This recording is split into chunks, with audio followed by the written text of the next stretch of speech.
ఆదివారం రోజున double header లో భాగంగా 2 మ్యాచ్లు జరగ్గా అందులో మొదటి మ్యాచ్లో లక్నో జట్టుపై కేకేఆర్ ఒక కన్విన్సింగ్ విక్టరీ సాధించి టేబుల్లో తమ 2వ స్థానాన్ని పటిష్టం చేసుకుంది. మరోవైపు లక్నో జట్టు వరుస ఓటములతో టాప్ 4లో స్థానం కోల్పోయింది. 5వ స్థానంతో సరిపెట్టుకోవాల్సి వచ్చింది. ఇక వాంకడే వేదికగా ముంబై చెన్నై జట్ల మధ్య జరిగిన మ్యాచ్లో చెన్నై జట్టు ముంబైపై 20 పరుగుల తేడాతో గెలిచింది.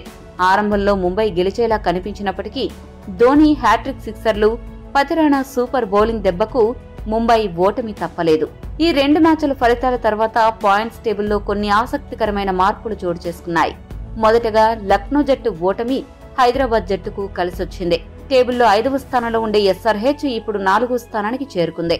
లక్నో 5వ స్థానానికి దిగజారింది. మరోవైపు చెన్నై జట్టు తమ 3వ స్థానాన్ని బలపరుచుకోగా ముంబై జట్టు 7వ స్థానం నుండి 8వ స్థానానికి పడిపోయింది. ఇక ఈ రోజు జరగబోయే మ్యాచ్లో హైదరాబాద్ జట్టు గనుక బెంగళూరు జట్టుపై గెలిస్తే తన టాప్ 4 స్థానం మరింత బలపడుతుంది. వేరే జట్ల ప్లే ఆఫ్ అవకాశాలు క్లిష్టతరమవుతాయి. చూడాలి ఈ రోజు బెంగళూరు హైదరాబాద్ మ్యాచ్లో గెలుపు ఎవరిని వరిస్తుందో. ఈ వీడియో మీకు నచ్చితే లైక్, షేర్, కామెంట్ చేయండి. మరిన్ని స్పోర్ట్స్ అప్డేట్స్ కోసం మా ఛానల్ ను సబ్స్క్రైబ్ చేసుకోండి.